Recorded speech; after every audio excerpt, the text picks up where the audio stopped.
Aujourd'hui, je vous emmène visiter deux endroits absolument magnifiques du patrimoine français. Je vais me faire une petite baignade juste là dans une piscine olympique, rien que pour moi, avec vue sur l'église et vue sur les cascades. Ça caille sa mère. Ah, oh putain. J'ai les pieds qui sont en train de couler. J'ai fait une première rentrée dans l'eau, honnêtement je m'attendais pas à ce que ce soit aussi froid. Là le but c'est de mettre l'entièreté du corps au moins jusqu'au cou. Le soleil est en train de se lever, magnifique. La tête je promets rien mais on va pas se laisser abattre quand même.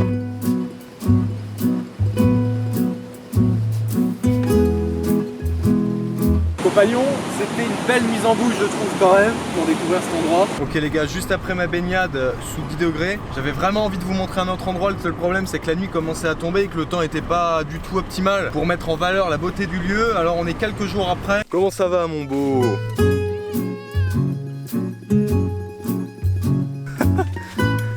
Ce coin de forêt, ce qui en fait sa particularité, c'est que du monde entier, il y a des personnes qui viennent pour y grimper les rochers qui y sont présents. Des Chinois, des Suédois, bref, il y a tout. Je sais qu'il y a même un acteur de la série Game of Thrones, je regarde pas, mais donc je pourrais pas vous dire le nom de l'acteur.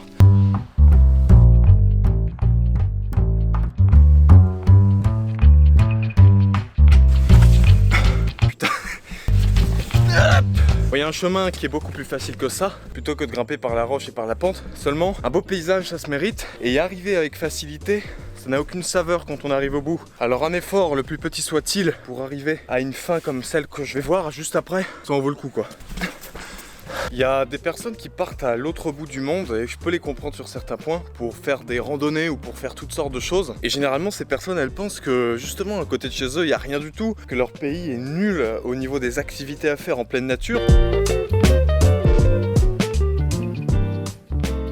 Il n'y a pas besoin d'aller à l'autre bout du monde, on a tout ici. Si je suis venu ici, l'endroit qui surplombe toute la forêt, c'est pas pour rien. C'est parce que d'ici, je pense avec la caméra on va pas le voir, mais je vais faire voler le drone. On voit un morceau du patrimoine français qui est absolument magnifique. Dans un petit village au milieu de la forêt, je vous montre. Il n'y a rien du tout aux alentours. Alors vous avez de la forêt, un peu de forêt, encore de la forêt, et là-bas vous avez le petit village de l'Archamp qui s'appelle.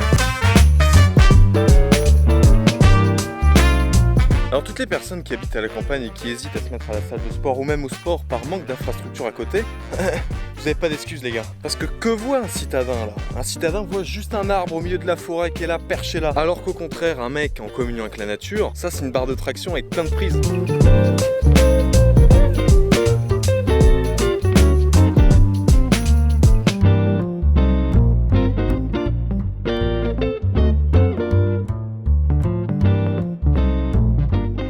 Je change ou je remets mon manteau, c'est simplement que le temps varie énormément. J'ai eu un énorme coup de chaud en montant jusque là et j'ai eu un bon petit coup de froid juste après l'averse qui n'a pas duré longtemps. Là, ce que je vais faire, c'est qu'avant de me rendre à l'église, je vais me faire une petite douceur avec la vue qui va avec. Alors pour ceux qui connaissent pas la pipe, c'est tout un art. Pour ceux qui veulent s'y mettre, par exemple, qui fument des cigarettes ou des cigares, qui veulent se mettre à la pipe, de un, c'est assez original en vérité. Moi personnellement, je la fume qu'à de rares occasions. Quand je suis dans des beaux paysages et quand j'ai vraiment envie d'être au calme dans un lieu où il y a personne, avec un bon bouquin par exemple. Alors là, en l'occurrence, c'est une pipe que je me suis achetée qui est irlandaise. Par contre, j'ai l'habitude d'y mettre du tabac français. En fait, une pipe, c'est comme une cheminée. Si c'est trop tassé, ça fumera pas. Si c'est trop aéré, ça fumera pas non plus. Donc faut trouver le juste milieu entre compact et aéré.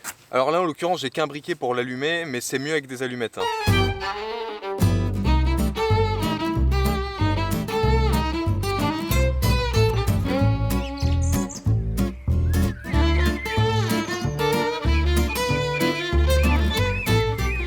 Malheureusement le soleil est en train de se coucher, donc je vais devoir aller rapidement à l'église qui est pas très loin, qui doit être à quoi 3 km. Je vous y emmène.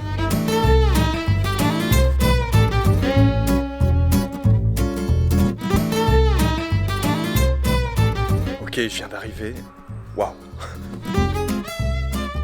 Je vais rentrer à l'intérieur de l'église avant qu'il fasse trop sombre. Pour une église de village, c'est super spacieux. Et en fait, cette église, c'est pour ça qu'elle est aussi grande. C'est qu'elle a été construite en l'honneur de Saint Mathurin, qui était un saint du 3e siècle environ, qui est juste là.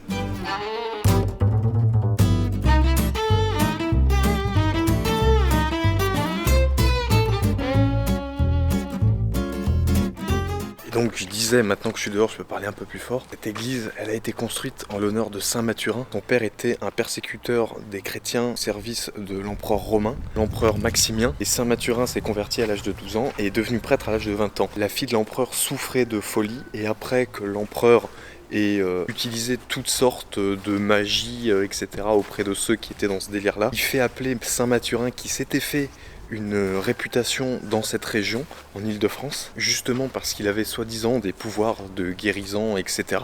Donc les gardes de l'empereur vont chercher Saint Mathurin ici, il y a quand même un peu de trotte, le ramène jusqu'à Rome, et par la suite Saint Mathurin réussira à guérir la fille de l'empereur. Il n'y a pas à dire, après vérification d'experts, c'est de la bonne bâtisse les mecs. C'est pas une véracité historique, mais la légende en tout cas, elle a été prise à cœur dans la région, dans le village et dans les villages alentours. Et donc cette église a été construite spécialement pour Saint Mathurin. Aujourd'hui l'église est en ruine, mais ça n'en reste pas moins absolument magnifique. Alors si l'endroit a été délaissé par les humains, c'est un lieu extrêmement fréquenté par les pigeons. Et en fait ils font leur vie toute la journée ici selon l'endroit où se situe le soleil. La journée ils vont plus être dans l'espèce de voûte dans laquelle je me situe qui est en ruine là. Et à la tombée de la nuit ils vont plus se cacher dans les trous. Il y a plein de trous pour être un peu plus au chaud et pour passer la nuit. Et ils se réfugient aussi dans le pilier central qui est juste là. Alors j'atteste, les mecs savaient construire à l'époque. Je sais pas si vous vous rendez compte de la hauteur du truc, c'est immense. 3 siècles. 3 siècles de construction. Je sais pas si on se rend compte. Putain, j'en ai plein les bottes. Les rues du village sont restées traditionnelles et il y a vraiment un charme qui est particulier. Surtout qu'en fait, cette église est au centre du village, ce qui veut dire que y a des rues qui donnent directement sur le bâtiment et ça donne quelque chose de fou.